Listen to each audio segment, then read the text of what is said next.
जय भीम साथियों, आज के इस प्रेसिडेंशियल डिबेट में इकट्ठा हुए जेएनयू के सभी स्टूडेंट्स का समाजवादी छात्र सभा की तरफ से मैं आराधना यादव क्रांतिकारी इस्तकबाल करती हूँ और समाजवादी सलाम पेश करती हूँ। साथियों, मैं आजमगढ़ के उस इलाके से आती हूँ जहाँ आज भी महिलाओं का घर से बाहर निकलना, दिल्ली आना और किसी यूनिवर्सिटी में पढ़ना एक सपने की तरह है। और अपना स्पीच शुरू करने से पहले मैं अपने उन नायकों को, मैं शाहू जी महाराज को, ज्योतिबा फूले, सावित्रीबाई फूले, माता फातिमा, शाहू जी महाराज, बाबा साहेब अम्बेडकर, लोहिया, बीपी मंडल, कर्पूरी ठाकुर, नेताजी मुलायम सिंह, वीरांगना फूलन देवी और लालू यादव को क्रांतिकारी सलाम पेश करती हूँ, जिनके संघर्षों की बदौलत आज मैं यहाँ खड़ी हूँ।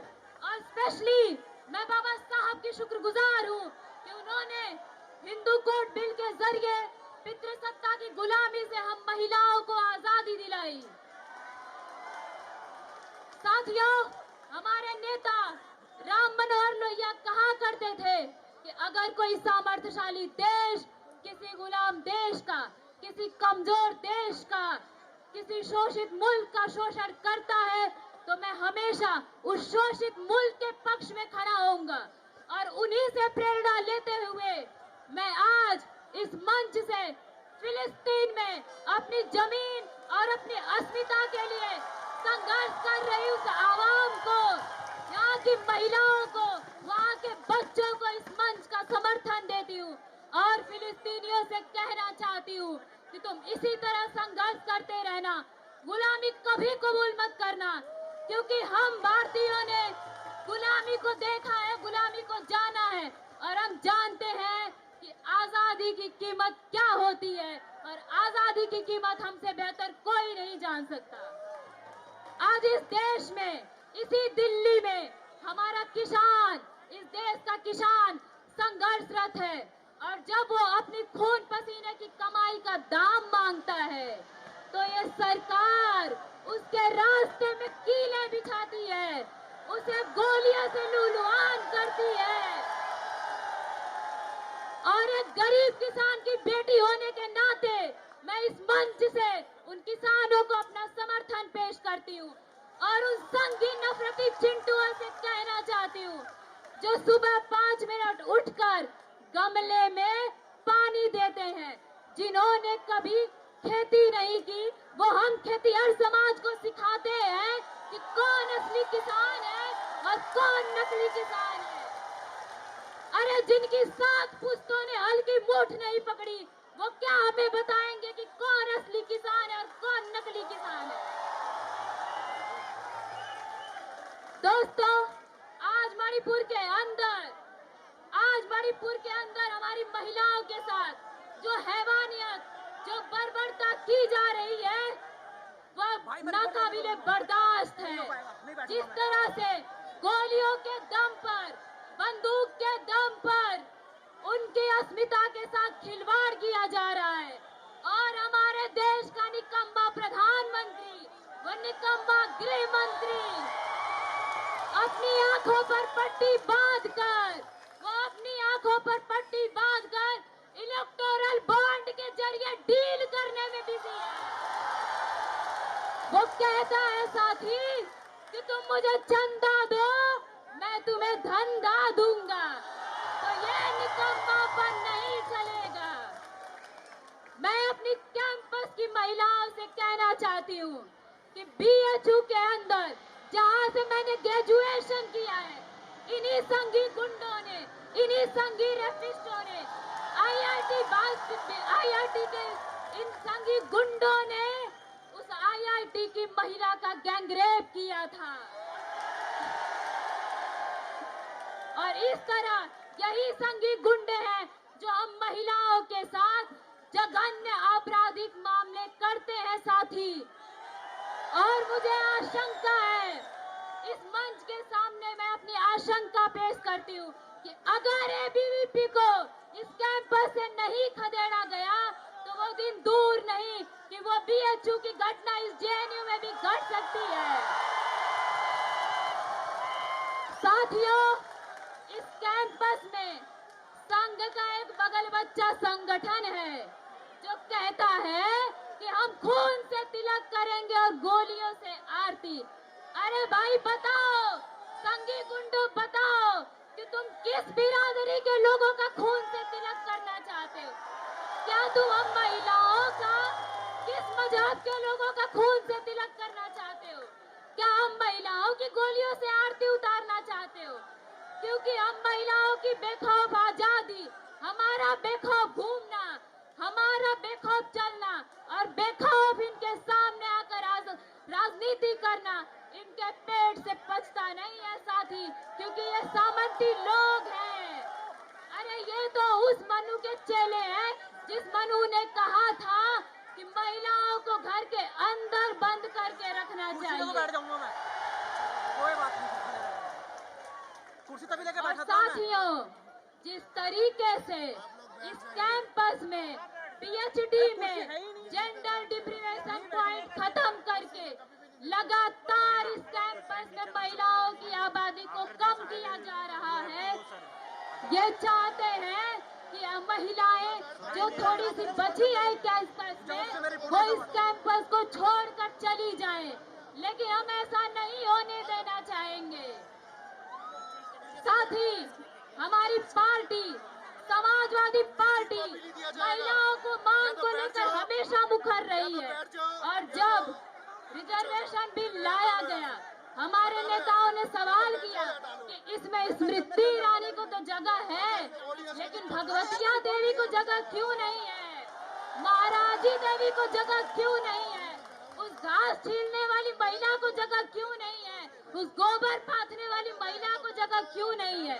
और जब उन महिलाओं को जगह नहीं होगी तो ऐसा कोई कानून, ऐसा कोई बिल हम पारित नहीं होने देंगे साथी। और हम जब भी ऐसा कोई कानून आएगा उसका पुरजोर विरोध करेंगे।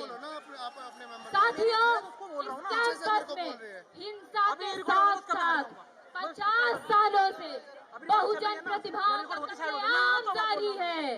वाइबा के अंदर बैठ कर के द्रोणाचार्य प्रोफेसर हम बहुजनों का अंगूठा काट रहे हैं।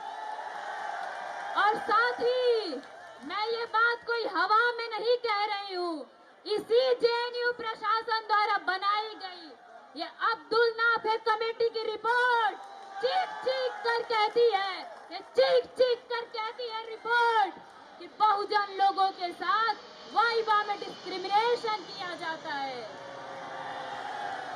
बताइए साथी, ऐसे में हम पीडीए के लोगों का, पिछड़ा, दलित, आदिवासी, अल्पसंख्यक महिलाओं का पीएचडी कौन कराएगा, कौन दाखिला लेगा हमारा साथी? साथियों, पार्लियामेंट और डीओपीटी का डाटा कहता है कि 2019 से पहले विश्वविद्यालयों में ओबीसी प्रोफेसरों की संख्या 0 थी, 0। और पिछले 70 सालों में देश के विश्वविद्यालय में कैसी थोथी प्रगतिशीलता और कैसा थोथा राष्ट्रवाद का खेल चल रहा था कि जो 90% आबादी है उसको 10% भागीदारी मिली है। कैसी प्रगतिशीलता थी साथी? आप बताइए साथी कि ओबीसी, दलित, आदिवासियों को पीएचडी कौन करवाएगा? हमारे लोग AC, EC, HOD, dean, VC कैसे बनेंगे साथी? इसका जवाब दीजिए और आप तय करिए कि गलती किसकी है, गुनहगार किसका है। हम बहुजनों का आखिर वो गुनहगार कौन है जिसने हमें 70 सालों से रोका किसी विश्वविद्यालय की दहलीज पार करने में? आप बताइए और आज तय कीजिए साथी।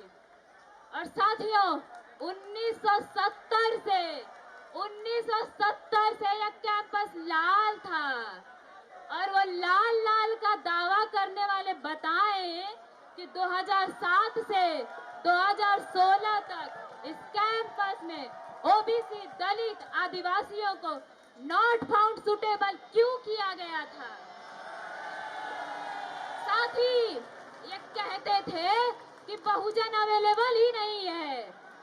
अरे जब हम अवेलेबल हुए कहते थे कि बहुजन एलिजिबल ही नहीं है। जब पढ़ लिख कर हम एलिजिबल हुए तो ये कहते हैं कि बहुजन सुटेबल ही नहीं है। ये कैसा घिनौना मजाक कर रहे थे आप हमारे साथ, कैसी थोथी प्रगतिशीलता थी आपकी। अरे आप हर बार कपड़ा बदल के आते हैं लेकिन अंदर से आप वही सामंती हैं जो बहुजनों का अंगूठा काटते हैं। आप वही द्रोणाचार्य हैं साथी जो हमें एनएफएस कर देते हैं। और साथी मैं जिस स्कूल से हूँ, जिस सेंटर से हूँ, सेंटर ऑफ इंडियन लैंग्वेजेस में अभी हाल ही में एक ओबीसी प्रोफेसर की सीट एनएफएस की गई है। और बड़े शर्म की बात है, बड़े शर्म की बात है साथी कि इंटरव्यू देने में जेएनयू का पीएचडी होल्डर शामिल था। बताइए कि जेएनयू का पीएचडी किया हुआ व्यक्ति जेएनयू में ही प्रोफेसर बनने के लिए सुटेबल नहीं है, तो वो एलिजिबिलिटी का क्राइटेरिया क्या है? क्या संघ में जाके लाठी बाजना एलिजिबिलिटी का क्राइटेरिया है? Speaker please address to the chair. साथियों, सबसे ज्यादा दयनीय स्थिति इस कैंपस में माइनॉरिटीज की है। सबने माइनॉरिटीज को वोट बैंक की तरह प्रयोग किया है लेकिन किसी ने उनकी भागीदारी सुनिश्चित नहीं की है। हमारी पार्टी ने उत्तर प्रदेश में सबसे ज्यादा अधिकार माइनॉरिटीज को दिया है, उनकी भागीदारी सुनिश्चित की है। और अपनी पार्टी के नक्शे कदम पर चलते हुए हम इस कैंपस में माइनॉरिटीज के लिए इस मंच से माइनॉरिटी रिजर्वेशन और माइनॉरिटी डिप्रोशन पॉइंट की मांग करते हैं। और जो ओबीसी साथी आज डिबेट को सुन रहे हैं, मैं उन्हें बता देना चाहती हूँ कि 2007 में जब मंडल 2 लागू हुआ तो मिनिस्ट्री ने Speaker, please OBC wind up your speech. Your time is over. Hostel बनाने के लिए Speaker, fund please wind up your speech. Your time is over. Speaker, please wind up your speech. Your time is over. Speaker, please wind up your speech. Your time is over. Speaker, please wind up your speech.